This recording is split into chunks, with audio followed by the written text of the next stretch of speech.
This is Chris Mitchell back at Net Inclusion 2024 in Philadelphia, and today I'm speaking with Chris Webb and Dr. Shaun Glaze. Dr. Shaun Glaze is the research director for the Black Brilliance Research Project, and Chris Webb is the digital equity lead. And both of you are people I tried to interview before, and I'm so excited that we're having a chance now to sit down. So welcome to the show, Dr. Shaun.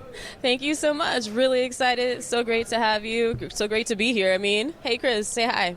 Hey, Chris, thanks. Thank you for having us. And it's been a year in the making. Yes. Looking forward to this. And so I am curious if you can start off. I think you're located in Seattle, but I think you're not limited to Seattle. Tell us a little bit about the Black Brilliant Research Project. Sure. Black Brilliance Research really launched after decades of organizing, in the Black community, but really launched in 2020. Of course, George Floyd was a big contributing factor to the mass uprisings that happened around the world. And we launched out of Seattle, Washington initially. Let's see, what can I tell you? There were over 100 community members who came together to form Black Brilliance Research in 2020. And we came together to design a way forward, how our city would reinvest millions of dollars in service of people thriving.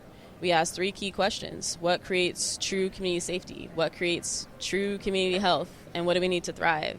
And we spun out dozens of research projects in a very short amount of time, and the digital equity work has been one of the enduring components to our, not just strategy, but to our work in Seattle and Tacoma and in other places around the region. We're just really excited to be here. Chris, do you have anything you'd like to add?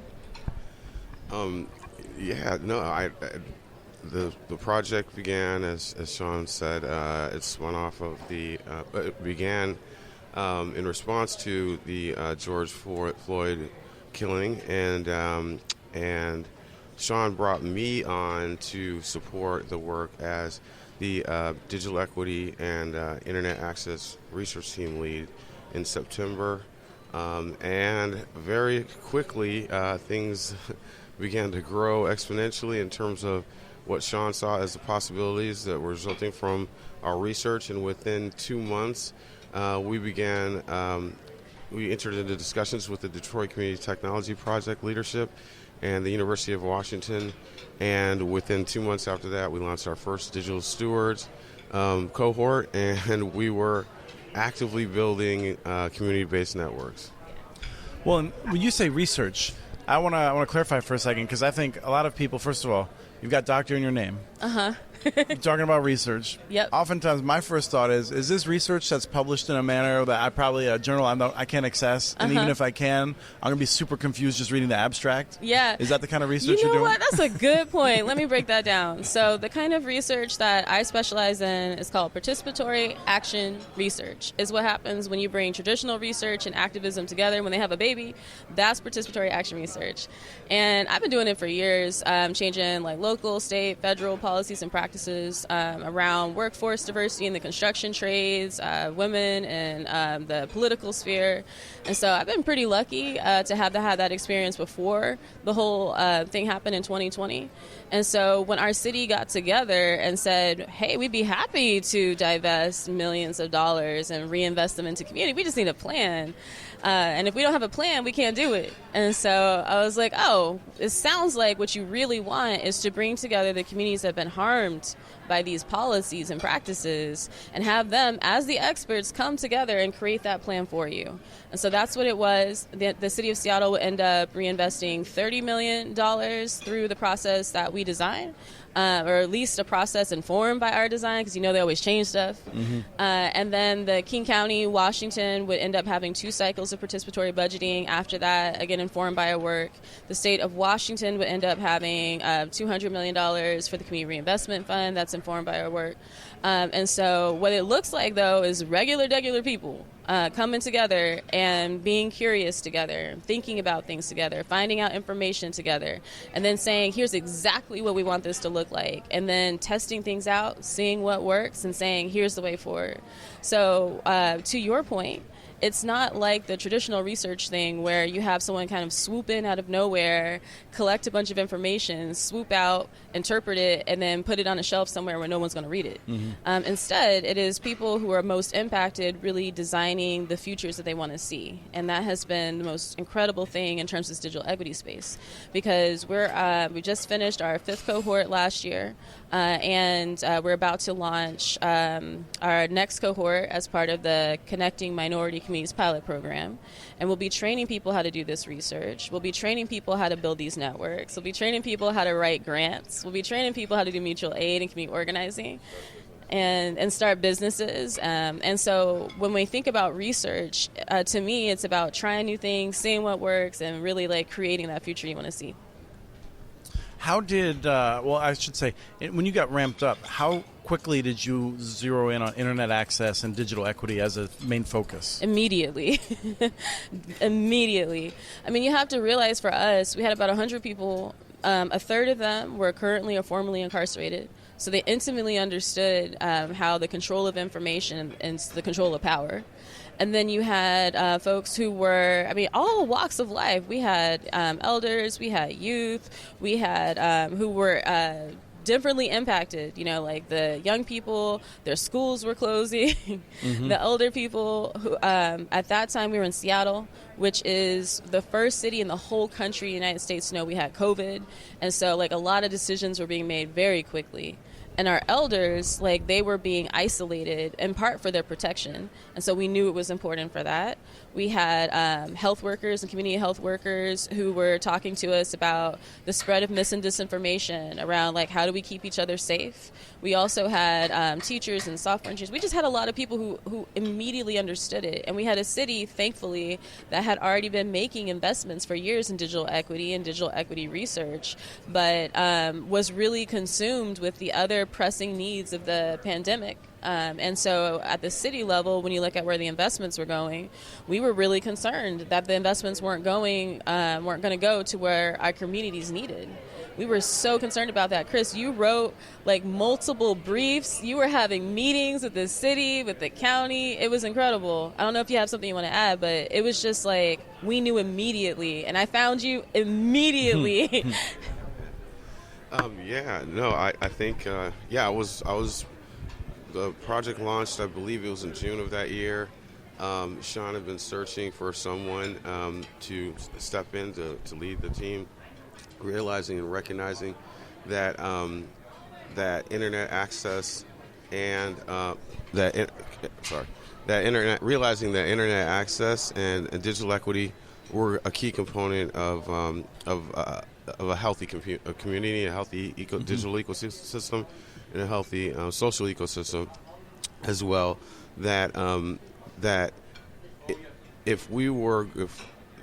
Okay, hold on. No, that's fine. I was about to say something else. Just give me a second. So also realizing that that our community, if we were going to take this, have this opportunity, this once in a lifetime opportunity to actually make a significant impact and a significant investment in our community, that it was key that we create a pathway, opportunity, leverage these resources to create a workforce development pipeline for our community, as well as an opportunity for our community members to participate in the 21st century information technology economy. And I might add one additional thing that we were reminded of as we began this research and we began to interact with the leadership of the Detroit Community Technology Project, was that the term digital equity was insufficient to describe our movement and the movement we were participating in, that this was actually a reframing of digital equity as a movement of for digital justice, because this work that we're doing, this ecosystem that we're building, actually we believe is a human right. Yes. Well, I'm with you on that. Now, one of the things that we sometimes get one of the things that we sometimes we get stuck on, I think, is the challenge of building networks. And it's one of those things that, like, a lot of the things that we've described are things that smaller groups can do well. It's hard for a small group to build a network. And so I'm curious what the connectivity component of your work looks like. So your question is that. So can you restate the question? Yeah, the question is connecting people is difficult. Yeah. And one of the reasons that we often focus on city efforts is because they have a lot of resources they can throw at it. Yeah. And so I'm curious, when you're looking at a more of a community-focused project, what is your strategy for getting people connected? Okay. So on the micro scale. Right. Yeah. So that's a very good question. The answer is a little complex, but generally speaking, the key component is going to be having pre-existing relationships or relationships that have been nurtured over time in the community, so that you have stakeholders in the community that can participate in not only the outreach to the community members, but also in the prioritization and the design and the development of that network, as well as help to connect us with community members who can then also be trained to govern, maintain, and build that network, so that we're creating an ecosystem that can self-replicate, so to speak, and that those community-based organizations that participate and that bring their community members to work with us can then, again, go and teach others and go and build other networks, and then it's like a hub and spoke situation that then begins to build out. Which we've seen in Detroit. Yes, which we learned from Detroit. And then building on that idea, I think a lot about like the more structural and funding side, because that's definitely one of the things a lot of people struggle with. And it's interesting to me because, so for me, my part of this is understanding the federal investments, the state investments, the local investments, how they all fit together, what's going on, what's the history of this, what's the timelines of this. And we have like 3 National Science Foundation grants that we've won. We have the NTIA grant that we won, but we didn't do it by ourselves. And so, like, if I were to tell people listening about like some of the things that have worked really well for us that they should really consider, it's a couple of things. One, the National Science Foundation is fantastic in that it is, they have several different kinds of investments, and we have a Smart and Connected Communities grant that we have in collaboration with UW Washington out of Seattle. And then we have a couple of National Science Foundation grants for addressing mis and disinformation. That's a big one. That's about Black communities, rural communities. We're working with rural librarians, rural educators, and developing our own tools to solve the problem. Right now, and probably for the next 18 to 24 months, there's a big priority in our federal government, although we'll see what happens in November. There's a big priority in our federal government to have community-led solutions be seen not just as like valid research, and I say that in quotes because that's where the conversation was even 3-4 years ago. But now it's more like it's a given that is a not just acceptable, but in many ways a higher quality way to collect information, but also design something that'll last. Especially you want to create relationships that'll last longer than any funding cycle. And so having a community-led approach is one way of ensuring that. So if you were to look at the National Science Foundation investments, you'll see that the Convergence Accelerator, which is one of the ones that we have, is moving to a regional strategy. So, and that's all about like use-based research or like practice-inspired or what have you, like making stuff happen. And so look into that if that's something that y'all are interested in.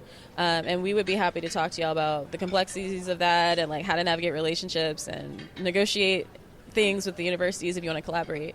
But the other thing is with the CMC, with the Connecting Minority Communities Pilot Program, that's a federal investment. Ours is unique. There were several awards, but ours is one where the community group, us, gets the lion's share of the award, which is really atypical when partnering with universities. Like I think it's nearly a $3 million award, and we get like 2.7 or something of that $3 million.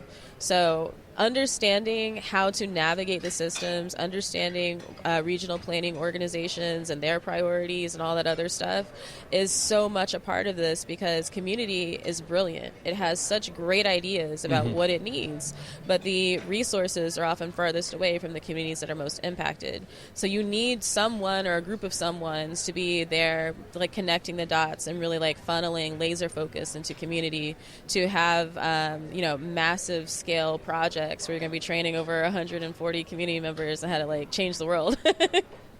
So I want to, as we're wrapping up, I want to ask you a question that comes almost unconnected to the others, and that's that I feel a little bit dismayed at times when I feel like people who are doing social change work feel like there's not a lot of hope that things aren't getting better. You're someone, Shaun in particular, that strikes me, it roots a lot of your thoughts in evidence, history.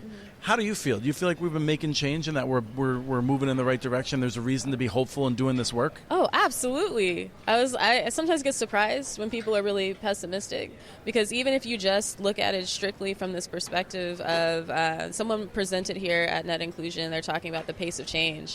And it's funny because I didn't hear their talk, but I heard 4 people paraphrase their talk back to me. It's something like, how long do you think it took us to get, electricity everywhere? How long did it take to get the internet everywhere? How long did it take ChatGPT to get everywhere, right? And I think that the scale of change is dizzying and disorienting, and I think that as someone who has a psychology background, anytime there's something that's dizzying, disorienting, sometimes there like anxiety follows, depression follows, sense of hopelessness, sense of lack of control. But what's really cool is, for me, I don't feel like we have to control things so much as we need to like get as many people to know and get excited and not even just excited, but just like really get resources in their hands. Once people get resources in their hands, and when you hear resources, you might think, laptops, you might think internet, but I think about like the social infrastructure piece is what we are building and doing that makes a difference, is what makes me wake up all excited to be alive, because the social infrastructure piece is enduring. People are, one of the most amazing organisms on this world, but also like we can do cool stuff that can make it to where the future and the present can be a better reality. We learned that in COVID. Things that were impossible before. You can't do this, and then suddenly we figured it all out in the span of a few months. This is, it's this, I think, if you're pessimistic, my recommendation would be like, you don't have to let go of your pessimism, but surround yourself with people who are kicking ass. Can you say ass? Can you kicking butt? Oh, yeah. Yeah. Kicking we'll butt. Allow it. Because it really is, what 2020 taught me was the power of mindset. And I had never believed before that mindset was one of the biggest things holding our communities back.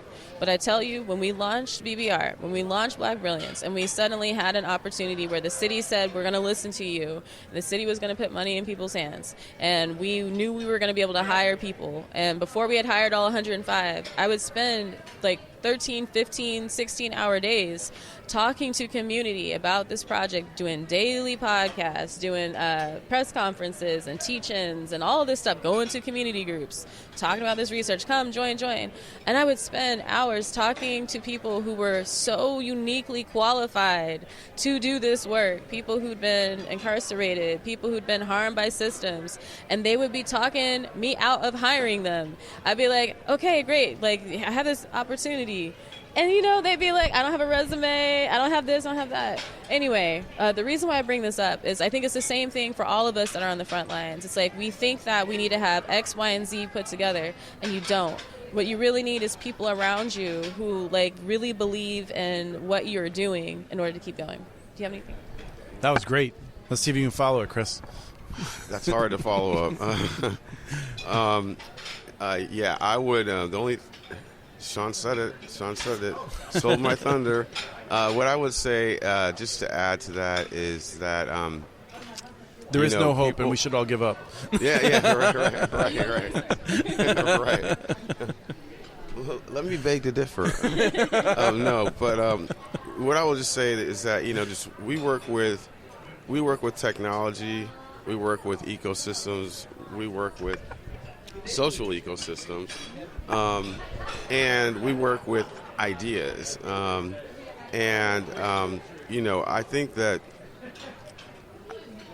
number one, it's very difficult to be pessimistic when we're inspired by such brilliant and such innovative and such powerful ideas that we have seen, and our colleagues who inspired us have seen for decades change people's lives, yes. and empower people, and then those people then inspire other people, and that logarithmic growth that's associated with that is something that is very difficult to be pessimistic in the presence of. That's number one. Number two, when we talk about technology, I often try to, when we're teaching, I often remind people of what happened in 2007, 2008. Almost like a where were you? And that's difficult for the younger students, of course, but the bottom line is that in 2007, 2008, the first iPhone was launched. That was 16 years ago. 15 years ago. And people, our entire world, when computing was made handheld in that way, we had cellular phones for decades. Yeah. We had we had cameras, digital cameras for decades. We had, et cetera, et cetera. But when the iPhone launched, if you look at the world, you look at the amount of wealth that's been created, the amount of opportunity that's been created, the amount of new technologies has been built based on that innovation. That's less than a lifetime for most people, and that is inspirational. That's the kind of thing, and that's the kind of world we work in. That's the kind of world we live in. That's the way. Using examples like that, we want to inspire our community and others. And I would just say, as we're gonna have to wrap up because I gotta get to the airport. I would also say that it's a wonderful experience. The technology angle is one. The thing that I come back to is that, like, ever since the birth of humanity, there's been people who didn't identify, as a man, as a woman, or weren't attracted to the opposite sex, and those people had to hide their identities. And we're finally getting to a point where people can be themselves, and that's true of, like, no matter the color of your skin. We have a lot of barriers to overcome. This is an exciting time where most people agree we got to get rid of those barriers, let people be themselves, and not suffer because they don't fit into someone else's judgment about what they should be. I'm really excited to be living during this time when we're trying to get over that. I'll say this. When BBR launched, we had two co-leads, myself and Dr. Latanya Severe, both black, both queer, both non-binary, and so, stuff that people just did not know what to do with. In some cases, they definitely didn't expect to see people who are, professionally trained in research, had done research for local, state, federal government, or evaluation. Both of us, me and Latanya. Latanya's like a firefighter, too. And so people didn't know what to do with us. Former basketball championship in college, Latanya. I didn't have anything like that. I was like, I've been a researcher since forever. You know what I mean? But one of those things that I think a lot about is both Latanya and I are not from Seattle. And I'm from Texas, and there are still places in Texas where people, think that you have to torture children in order to get them to be different people. It's just one of those things. There are places in Washington that are like that, But what's really cool when you do things like what we did when we launched BBR, of bringing people together across difference, we had over 100, mostly black folks, together, and we would intentionally set up our weeks a certain way, right? Mondays are press conference day or teach-in day. Tuesdays and Thursdays are our teach-in days. So that means that anybody can come talk to us. Wednesdays, we connected the research to what's happening, organizing and policy, and so we had those conversations. But Friday and Saturday, those are the days where we would get together and build community, where we would build those relationships that live longer than funding cycles. And that's when black folks who had never messed with each other before, because they don't know, I don't know what your experience is as a Muslim, or your experiences as a Christian, or someone that's an atheist, or someone that's a sex worker, and someone that's a teacher, someone that's a software developer. All these people getting together and talking and building community and being able to knit together, a new idea of what could be possible. That's what I think is really cool. And that's what unlocks people's ability to kind of like let go a little bit, feel a little safer, take a little risk, but not feel like you're in danger. And that's one of the things I love about technology, being able to find and create that kind of context. That's great. And we're going to have to end it there. So thank you both for your time this morning. It's been great talking to you. Thank you. Thank you, Chris. We have transcripts for this and other podcasts available at muninetworks.org/broadbandbits. Email us at podcast@muninetworks.org with your ideas for the show. Follow Chris on Twitter. His handle's @CommunityNets. Follow muninetworks.org stories on Twitter. The handle's @muninetworks. Subscribe to this and other podcasts from ILSR, including Building Local Power, Local Energy Rules, and the Composting for Community podcast. You can access them anywhere you get your podcasts. You can catch the latest important research from all of our initiatives if you subscribe to our monthly newsletter at ilsr.org. While you're there, please take a moment to donate. Your support in any amount keeps us going. Thank you to Arnie Hughesby for the song Warm Duck Shuffle, licensed through Creative Commons. This was the Community Broadband Bits podcast. Thanks for listening.